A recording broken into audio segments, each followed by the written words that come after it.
Hi guys, my name is Emily D. Simone with the Garden State Film Festival, and here with me today I have director-writer Louis Gerard Politan, who co-produced Rena. How are you both doing today? Very well. Thanks for having Very us. good. Good morning. Thank you for jumping on, and good morning. So, Dinner Talk. Louis, you wrote Dinner Talk, and can you give our live viewers a tidbit about this TV pilot? Yeah, oh yeah. I'm very passionate about food and also cinema. So the idea came about to take the two of them and bring them together in a unique way in a anthology half-hour TV series. And Dinner Talk is just that. It's a 30-minute half-hour anthology series that takes place as the restaurant being the epicenter, and our patrons are the main characters of the show. So we really are taking these characters and going through their troubles and tribulations throughout their lives, and each of them are seeking forgiveness and redemption. So Dinner Talk is really the restaurant serves as the epicenter for intertwined lost souls seeking redemption and forgiveness. And these characters will be followed throughout the half-hour show, and their character arcs will develop and end in season one, and will also be a dinner recipe in the opening credits of each show that will have a significant impact on the show itself. So we're excited to have involved food and cinema, two things I think everybody loves, and to put it in a conceptual way that is unique. And keep in mind, it's scripted. This is a scripted show. It's not a documentary foodie show from like reality TV. This is a scripted drama show that we are trying to get into the streaming hands of all these great streaming companies and have a 8 to 13 episode season. That sounds pretty awesome. With that said, so how did you come to work with Paul? How did you two come to meet? Well, listen, Paul is he's just the one word fantastic, and also creative, and a partner of mine that is really not just he's there hands on, he's in the creative process, he's an actor in the show, one of the main lead actors in the show. So it was great to work with Paul in that respect, director, actor. Aside from that, though, we met maybe 10, 15 years ago, just working on small projects and wanting to be creative and get something out there. We're very Paul doesn't stop. I think he just keeps going. He's a very intelligent individual when it comes to film, when it comes to cinema. So I can let Paul chime in, and if he wants to talk, go ahead, Paul. Hello. Just to capitalize on what you asked, Emily, Lou and I have been working together 10 years or so on different projects, writing different things, working with other people. We found that it's very difficult in the film industry to put something like we did together. So Lou and I decided at Dinner Talk, it's about reality. In other words, if you're in a restaurant in our pilot, you go out and know the person or the family sitting next to you. You don't know what their personal lives are. And a lot of reality of what goes on in people's lives, their personal lives. The maitre d' and the owner of the restaurant is basically the only person who really knows the stories that are going on. So it's a character-driven project. Lou wrote a endless storyline for each of the characters that we're portraying, and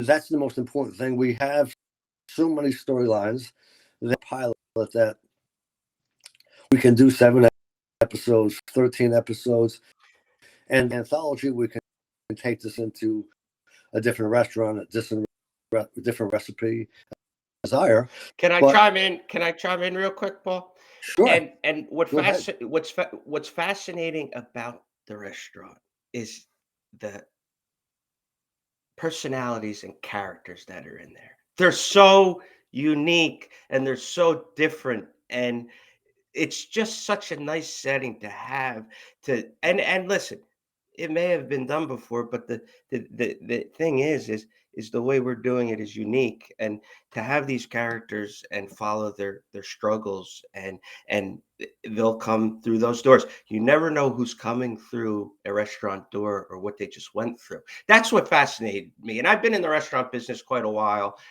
previously, and I was, as a busboy, would always marvel when I was 15 and watch these couples at the tables. Some would be arguing, some would be at each other's necks, and then others would be just very peaceful and cordial.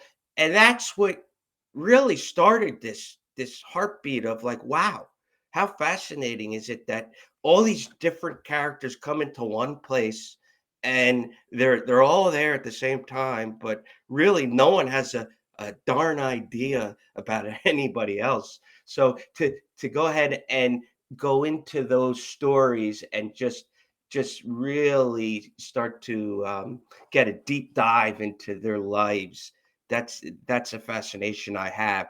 And recipes and cooking, it was something I loved my whole life. Cooking every night myself, all kinds of different recipes. Film and cooking, very similar. They have all the ingredients that you have to use correctly when you're making a film and when you're cooking a dish.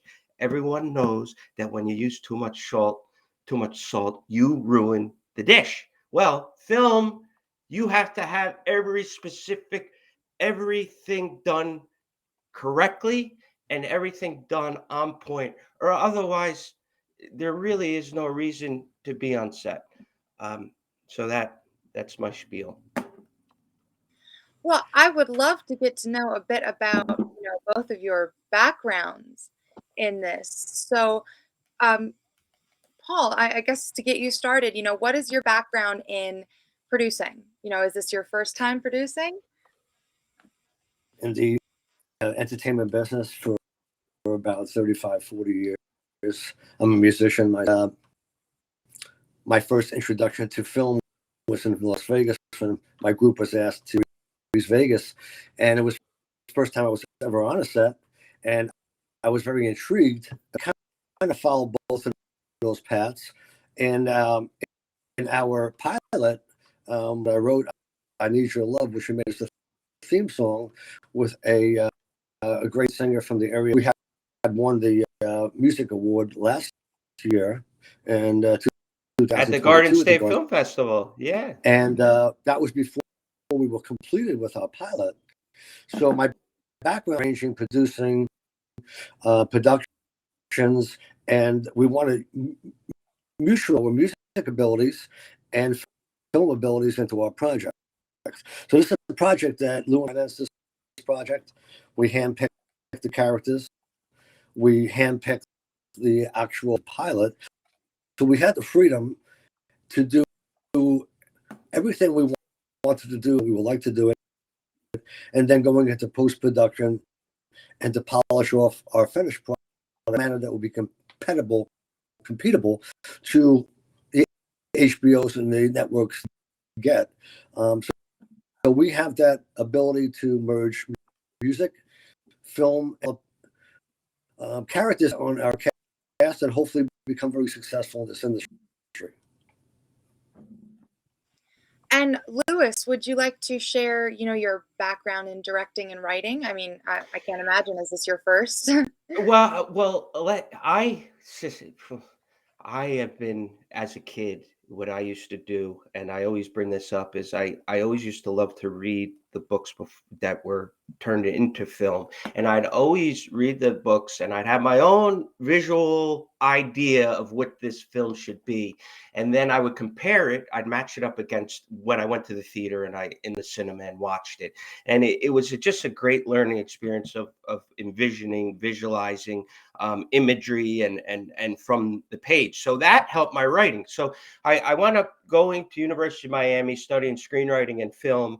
and shooting on a 16 millimeter Bolex camera and editing on a flatbed.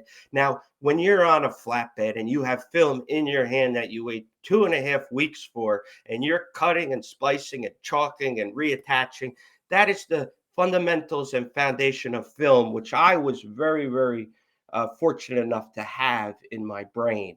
And from that point on, I mean, certainly everything is really digitized now, which is so convenient.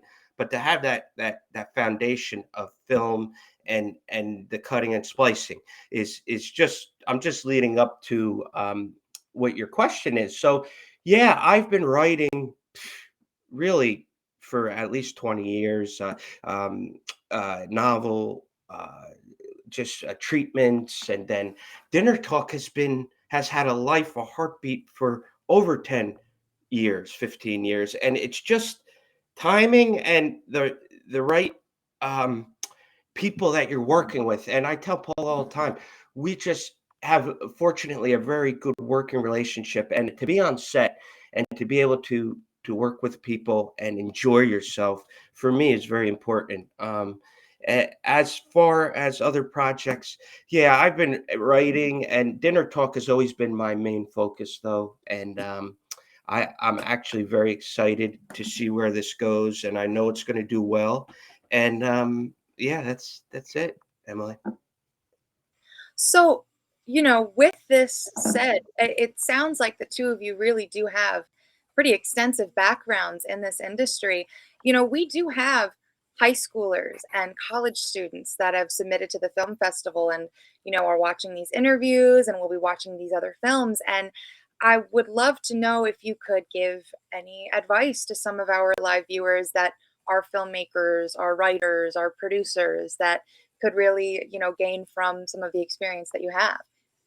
Well, I'm going to take this one real quick, Paul, because it had to come out. Listen, it's important that, I think it's extremely important that you're working, certainly creating and working with the right people, and you have to share the vision. It's so important. Now, as far as writing is concerned, those bursts of inspiration, those times where you're like, you have something that you can't wait to write down, you have to go in there and you have to go to war and start writing, because that's the most prevalent time to write, is when those bursts of inspiration come. And they say the whole cliche, write about what you know. I think it's true. I think it's true. And write about experiences that you've had. I mean, they're the most truthful that are going to come out, and nobody's going to be able to question them, because they're an experience, and it comes from something personal. So that's always, and filmmaking, work with the right people. That's the key. That's the key. And the key that Lou was saying is passion is a major, major inspiration. And I would say to any in trying to be in the film business, writing, it's not easy. You got to be persistent, and there's a lot of competition. But you got to believe in what you're doing. If you believe in what you're doing in post production, the ancillary companies that we used, we were very lucky that enough to become like a fifth Beatle.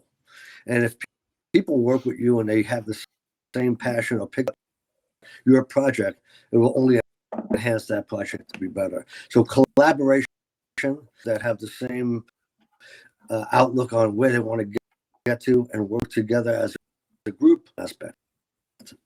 Nobody is going to hand anything to you. That's another thing. Nothing is going to fall into your lap and it's going to be this beautiful shiny coin. It just, you have to put something into it, some kind of, like Paul said, passion. And you have to, and I was telling Paul, you have to let people know that you're passionate about it so they can believe in you. Otherwise, it's like, it's not, you have to be passionate about your work. Be passionate about your work. I so appreciate that amount, like that advice, working with great people, and nothing does come easily. You do have to show passion and drive for what you want in this world, especially in, when you are working with other people, because then you trust other people more that are driven. So, you know, Louis, Paul, I so appreciate you both jumping on with me today and getting, a sense of your film for all of our live viewers. You guys, you can all see Dinner Talk screening on Saturday, March 25th at the showroom from 3 p.m. to 5 p.m. And you can go to Garden State Film Festival, gsff.org/tickets to buy your tickets. Guys, thank you so much for joining me this morning. And I really do hope you have a great rest of your day and weekend. Thank you, Emily. Have a wonderful day.